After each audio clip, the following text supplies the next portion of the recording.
We're back in the B block of the Media Virus podcast with Dr. Lou joining the infection team. Matt? Well, I'm very excited, Dr. Lou. I was in a band with Dr. Lou, and Lou was the first person, or the first radio show that I was ever a part of. The first live broadcast that I had ever been, not just a guest, but part of what he would call paneling. We were part of the panelings. Was Dr. Lou. I forgot about that panelings thing. You know what's funny is I almost stole it. But I mean, in earlier in the in the previous block, I did mention that you were a musician and a musician's advocate. Oh yeah. And I just kind of wanted to touch on that because I kind of breezed over it. You owned a bar in Roebling, New Jersey. Yep. That was basically a haven for local music. Pretty much anybody who showed up, if they had any ability whatsoever, you would let them take the stage. Yep. And perform. And because of that, you always had a pretty good crowd. And it wasn't until the city of Roebling needed that particular plot of land for some reason. Was that the problem? There was an old steel mill there. Roebling is an old steel town, and they basically were going about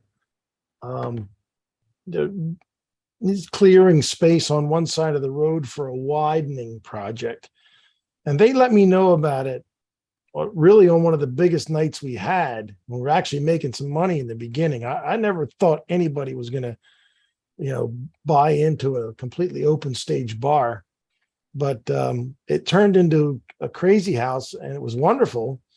But then one of the councilmen, Jerry Sandusky, said, he stood there and he goes, Lou, we're going to tear this down.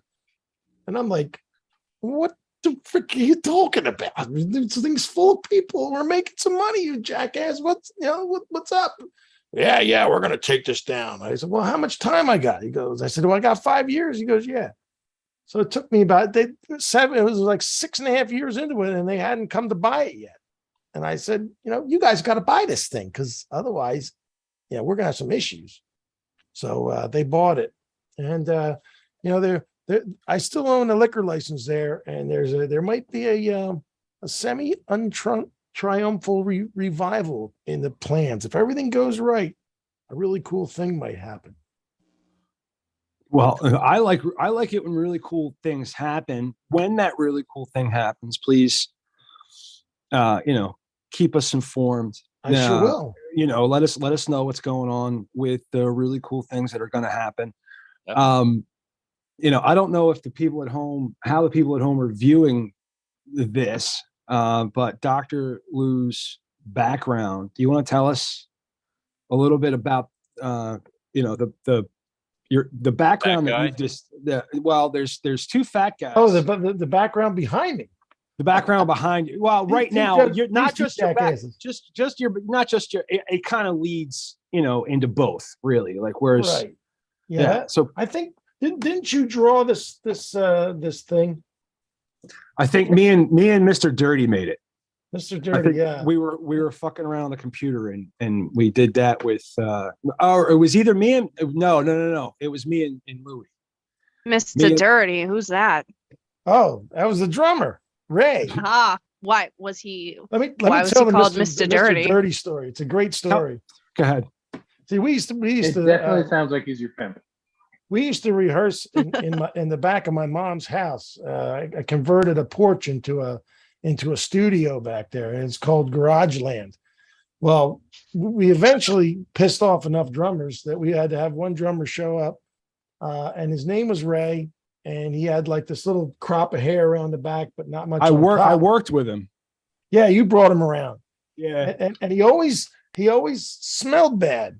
Oh no!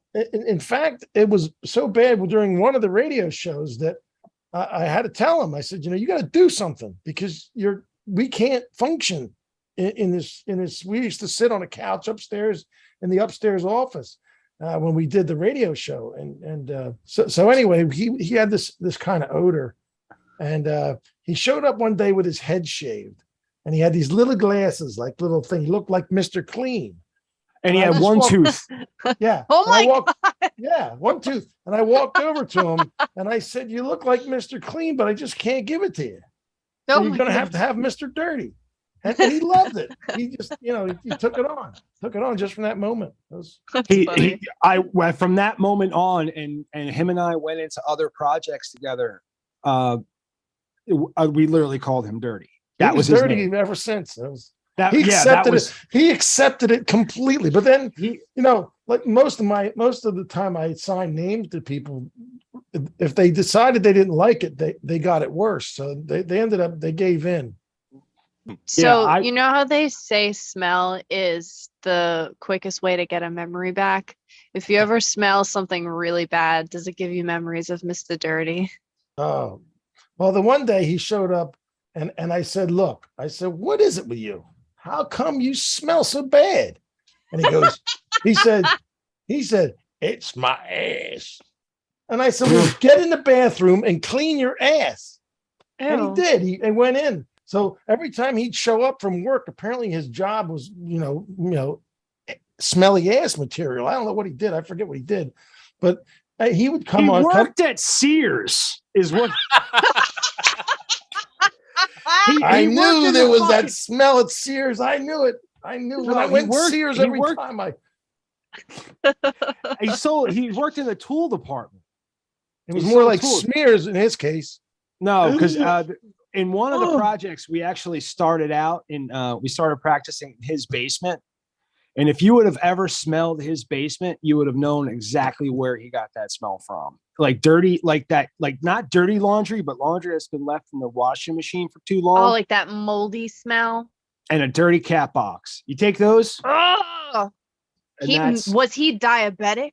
Because when diabetic people sweat, it smells like ammonia, and cat piss smells like ammonia. No, I don't think it was ammonia. don't But think I the smelled eyes it. burned. It definitely caused an eye burn. yeah. Oh, God. Well, anyway, let's moving on from that. We actually, Mike, Yeah. do you have those? Do you have the video? Or he sent that to me, or did you send that to No, Be I think Yourself? I've got a few things. So, because we can actually show you Mr. Dirty, I want to see. and When I think of and Mr. the Dirty, I think of old dirty bastard. oh baby, I like it raw. I think I have them. it raw. ODB. Yeah, dirty had a look. My favorite ODB song is "Shame on an African American Male," but I can't sing that song because that's Listen. not how the Why? song Why goes. not? Why can't Why you? not, Why can't you give us Maddie? a little sample? Because Yeah, I how am. does it go? I don't remember It the goes- lyrics. I don't know It that goes- song either. Can Oh, you- it goes. can you give It us goes. a little sample of it. Yeah, it goes. Shame on an expletive deleted that tried to run game on an expletive deleted. It doesn't rhyme. I don't know if that's the right way. How does expletive deleted not rhyme with expletive deleted? It just sounds the same. It just sounds. It's the same. It's not a rhyme. It's the same word. He did. It's the same. All right. It's an interesting choice of words. My You don't favorite have to- ODB song is called "Bitches." This is Of course, this song. it is. This song is really catchy and a lot of fun, but it's the same 5 chords over and over and over again. All my songs are like that. No, I'm just giving everybody kind of.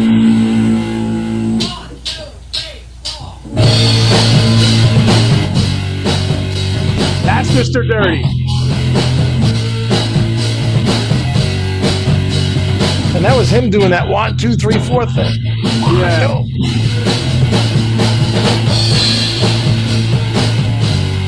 There's me in the front. Mike, pause it for a sec. So Yeah, the guy in the middle there was a backup singer, Mr. Mike. Mr. Mike, and we kind of thought he would be like our boss tone, where he would just dance around and and sing once in a while. But he wasn't a very good dancer. He actually was a very good Elwood. He knew Elwood very well because he was part of the Blues Brothers. The Blues Brothers. The Blues Brothers.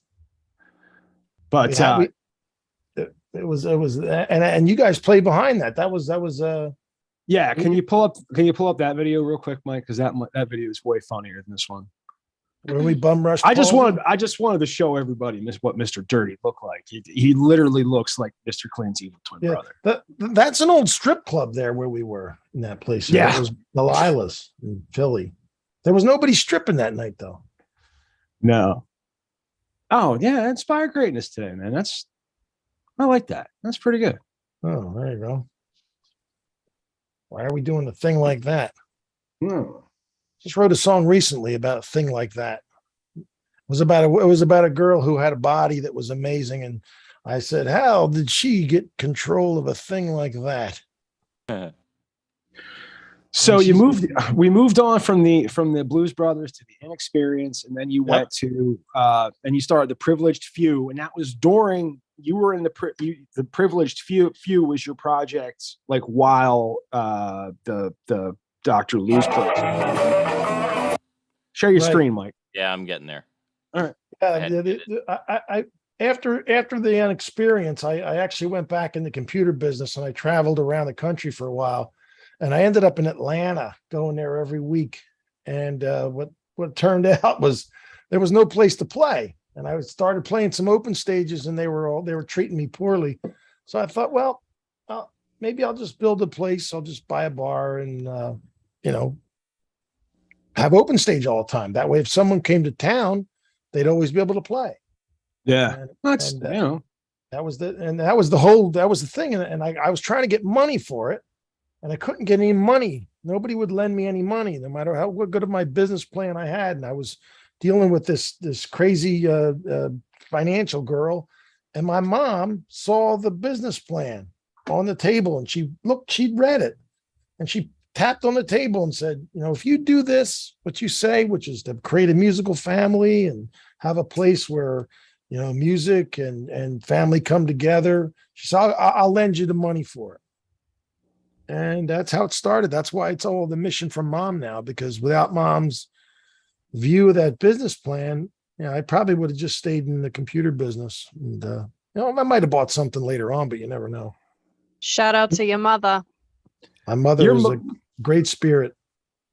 Your mother was wonderful to put up with a Maddie. band in the backyard.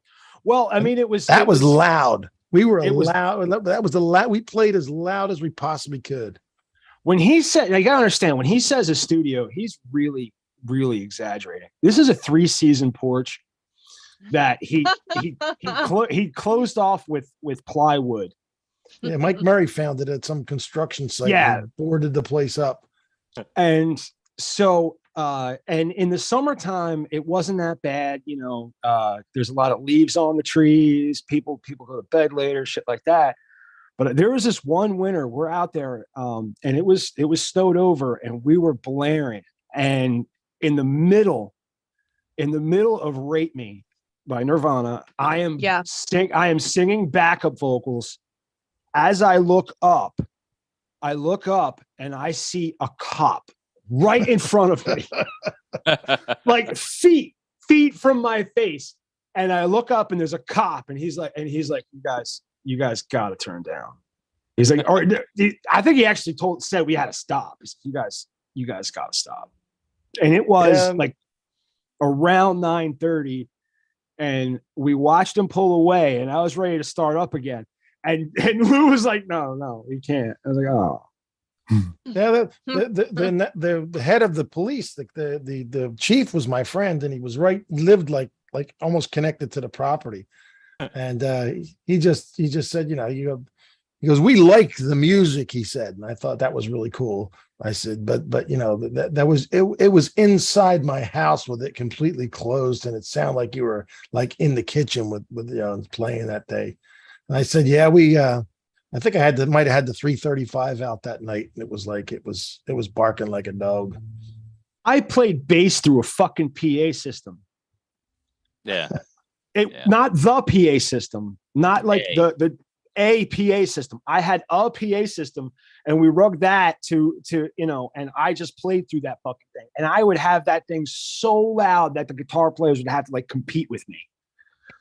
And it gave it gave up the ghost one night. It just finally quit. It burned out right in front of us. It sounded like a cicada getting killed by one of those mean bees. And then like a whiff of ozone. Yeah, it just went dead. It was dead forever. You never and that was almost like that was it. That was it for the bass. We didn't have anything else. We didn't nowhere else to go. And here's I had to go seconds of the magic you guys were creating.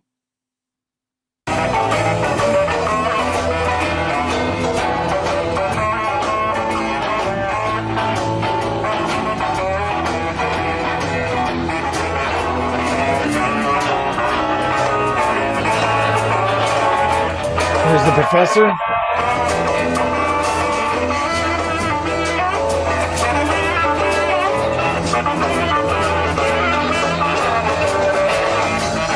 There's the Chief Mobile.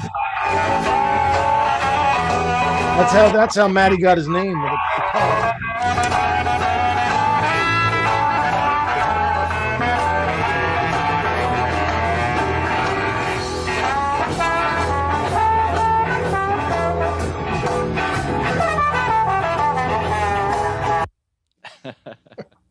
He just died recently. Rest in peace, dear Pauls. He died. Apparently, he was one of those. He was a raging liberal, and he took one of those vaccine shots, and then within hours he, did a head plant because it caused him to pass out, hit his head, and he never recovered. He died within hours of the shot. Jesus Christ. Yeah, he was horrible. there too. Yeah, apparently not, or caught him. But I want to recap that video for the people who there's an audio version of this podcast. So that was Lou and a guy that we referred to as Mr. Mike. Well, I was playing, and so were some of my friends of mine. We were playing, and they were dressed as Blues Brothers. Lou goes and he takes an old man's hot dog and then runs away from him eating the old man's hot dog. Well, Mike gave it back to him. Oh, Mike gave him back the hot dog. Gave him half his hot dog back. Right. And so then he decided the old man decided that he was going to try and steal something from the stage. And then Lou and Mike decided to assault the old man and beat him and throw him to the ground. Yeah, he didn't understand that that chief car had these two pushers on the front of it. So when he slid along that car, he didn't know and it caught his legs and knocked him over. And he got bruised pretty badly by that. And then we kind of beat him a little bit. We kind of, bum rushed him a little bit and lumped him a couple times. And we didn't really hit him. We staged it. Yeah, well, I mean, it was I can understand wanting to assault Paulie. Well, you're the one that you scared a sausage out of that young man one day when he was trying to accuse you of something. We brought him in the band and he claimed he could play rock and roll, and everybody. Oh no! Wait! I want you to back the fuck up because he claimed he could play rock and roll on a Leslie. Right. Well, he claimed he brought the Leslie to one of the shows. That half the problem is he was playing the fucking Leslie and it was in my fucking ear, which is why I got pissed off at him. And he told me I was playing the wrong thing. And I just wanted to scare him a little bit. I didn't, I jumped over the drum set to kick his ass. Well, you got scared. We were in the studio and he started squawking and you took the bass off like the thing and so I'm going to kill him. And he came right at, and then all of a sudden, Paulsy, he got all freaked out and he left. And then he came back and he gave us a letter he had written Oh yeah. about how if we asked him, he would join the band again. And he had a place for our signatures. And I think they wrote like names like the Mike Lators and Mike Hunt and all that. Well, they signed it with all these mock names, but he never came back. But he did show up on the radio show a few times. And I actually aggravated him to the point one time that he left in the middle of the show. I had a morning show in Philly for a while. And that was the radio show thing. It turned to a morning show. John Forsythe said, "Oh, you want the morning show?" And I said, "Well, sure." So I sat there and started doing a 8 o'clock morning show. I got credit for one accident because it was so funny. But Palsy was on the show, and I try and say stuff to aggravate him, and he got so mad he left. He said, "You're a hypocrite." I said, "Of course I am.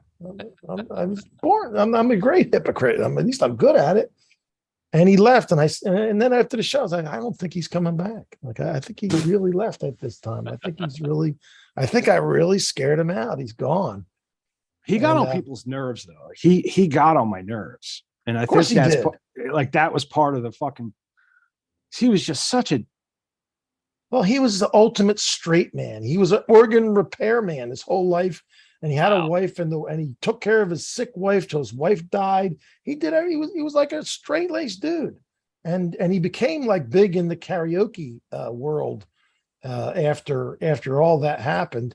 He used to do "When I Got High," and he'd sing that with a girl's wig on and a hat, and that was his claim to fame right before he died. Well, at least he got something. Yeah, he got something. He was pretty famous in the. He was the first karaoke guy I hired at the bar. When I first had the bar, I kind of felt like I owed it to him, so I let him be the karaoke man, and he scared everybody away because he sang too much. He sang with them, and nobody wants that from a karaoke guy. Yeah, there's only so much of that they can go around. I back in that time frame, I did a short stint as a DJ with, from the area. You remember the Pros? Oh yeah. Yeah, I was a pro for a while, and we do karaoke once in a while, and people get a little freaked out when you sing too much. It's a weird dichotomy because people won't sing, so you've got to do something. So you figure the first thing you do is you sing a song and let them know it's okay to suck a little bit and hear you do a song. Sometimes it works, and sometimes they're like, all he did was sing. We couldn't sing. But it's a no-win scenario. Yeah, karaoke, and then you got the karaoke saboteur, the guy that if you sing too good, they'll change the pitch of the song so that you'll suck and they'll be okay. Right. That's an old trick. I've been in that business for years, a karaoke business. I can't do it anymore. It unnerves me to get near it anymore. I start to shake. We had a guy down here in Wilmington who looked like Al Yankovic. And he would wear a Hawaiian shirt, and he permed his hair. It was his hair, not wearing a wig. And he'd get all pissy if anybody said anything about Weird Al, which was just odd because the guy was definitely a Weird Al impersonator. Right? Yeah. I mean, if you get it right, but it's hard to impersonate comedy because as soon as you start saying somebody else's comedy, like it's like you can sing, you can have a whole cover band and make thousands of dollars, but if you go up and try and impersonate a comedian, they like you're like dog dirt. This guy could have been a great body double. Like he could have been stunt double for Al anywhere. But as soon as you brought it up, he would get all pissy. Like, what do you mean? Like, I mean, you really have stolen this guy's look. It was some look. It's been a nice stroll down memory lane, Lou, but I want to make sure that we get to like promoting what you're doing like right now. Like what's going on right now for Dr. Lou? All right, a lot of cool things. I just got into, actually during COVID, I was down here in the Keys. I started when the bar crumbled and it was taken away, I rented a house in Tavernier, which is the second island in the Keys, for 3 months, and I started playing music down here. And then after that, I came. One of the club owners called me in 2020 to come and play a weekend for him. So I made my way down here, and then this crazy COVID thing happened, and I got kicked out of the Keys.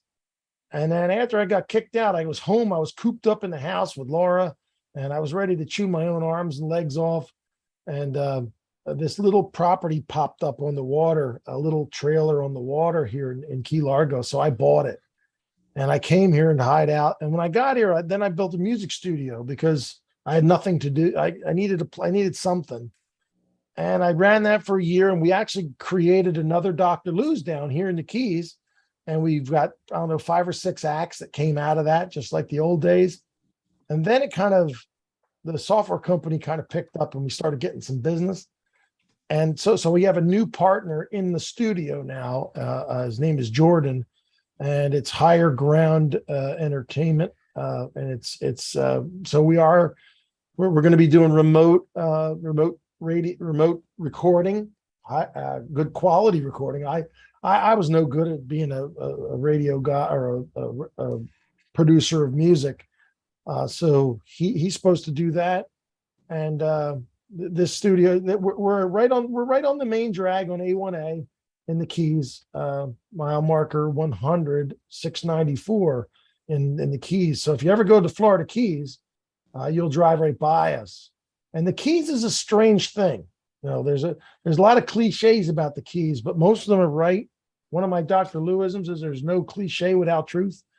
So the Keys, it sums like this. You know, first of all, in the Keys, you never believe what anybody says.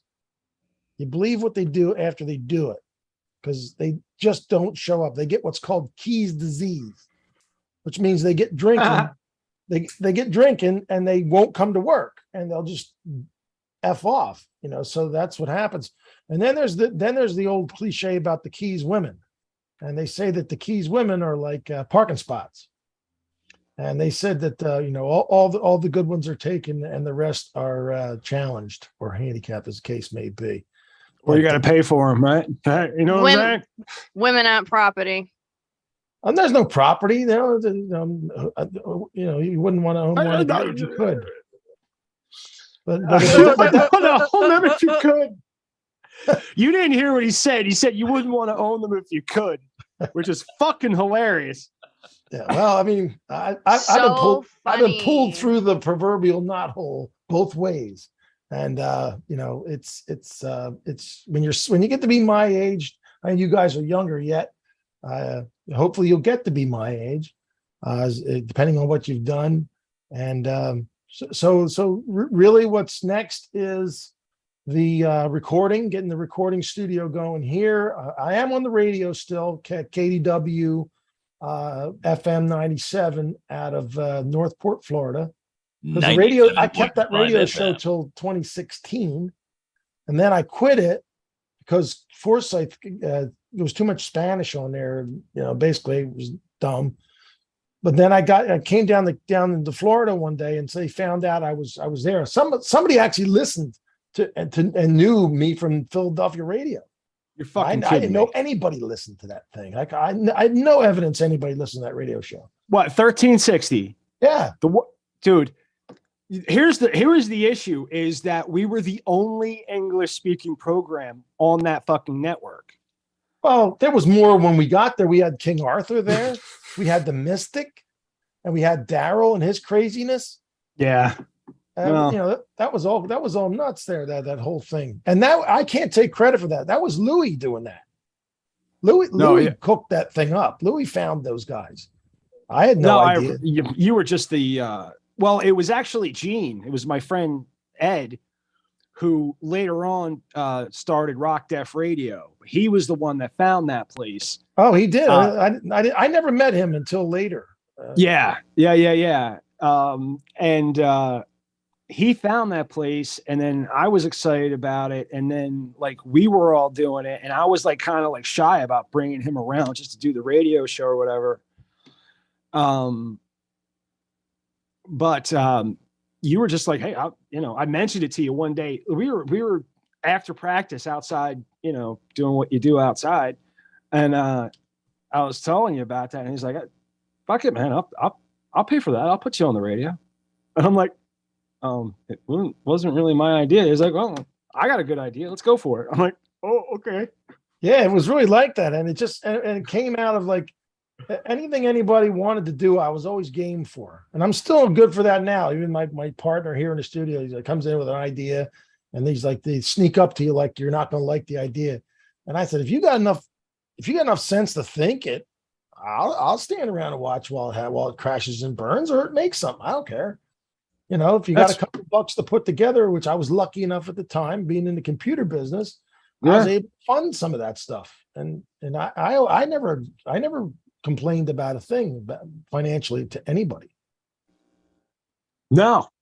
I think you mentioned money with the band. I think you mentioned money once, and it's because we were getting paid for something. Maybe, but it wasn't certain. It was like it wasn't something that you ever took. Like, you would come in with new shit. You would come in with dumb like promotional items. You would just spend money on stuff. Well, never mention with it. Never mentioning anything. And then just I remember the only time you ever brought it up was we were getting paid for something, and you just kind of wanted the lion's share of it.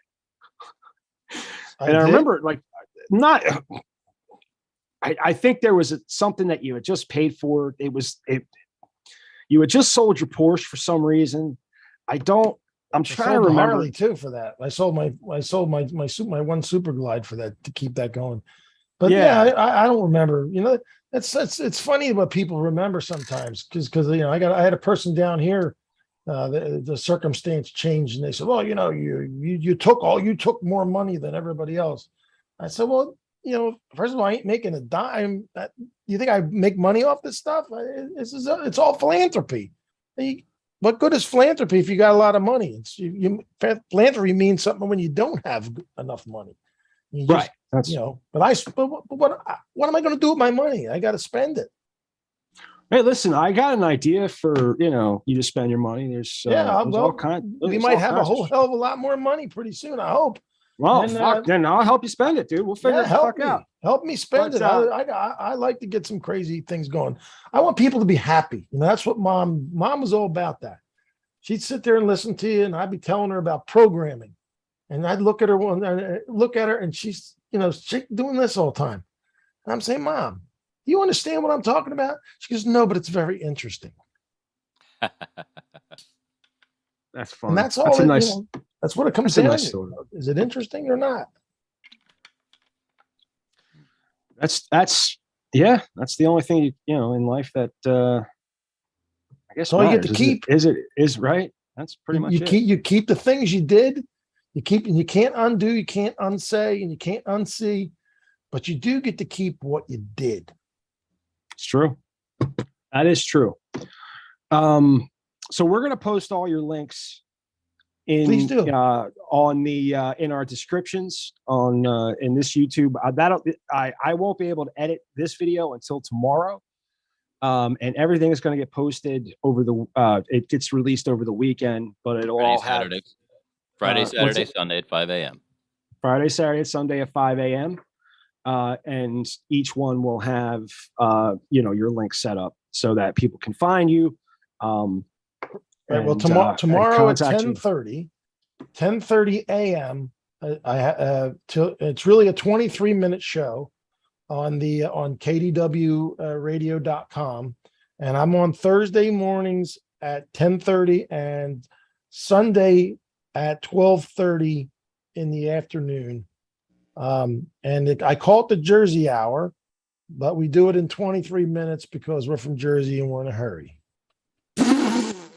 And that's on 97.5 Northport, Florida. KDWradio.com. KDWradio.com. KDWradio.com. 97.5 WKDW. On your FM dial. All right. I'm sure, that we're just going to have to, we're not even halfway through my history with you. So we're going to have you come back and tell us more. Tell us more about what's going on. Like I said, we're going to have your links and stuff. We're going to end this block. Do you want to hang out for the next segment, or do you have? It's up to you. If you want me to hang around, I'll sit there and chew fat. Perfectly happy with that, Mike. Unless you want to kick them out. I'm game for anybody who wants to stick around. I can tell them that, they can have their friends call us at 1-646-VIRUS-01. It's 1-646-VIRUS-01. This is the Media Virus Podcast on the Media Virus Podcast Network. We'll be back with our C Block right after this. From the end of it. Ladies and gentlemen, Raspberry Teabag! Raspberry Teabag. And that's the break.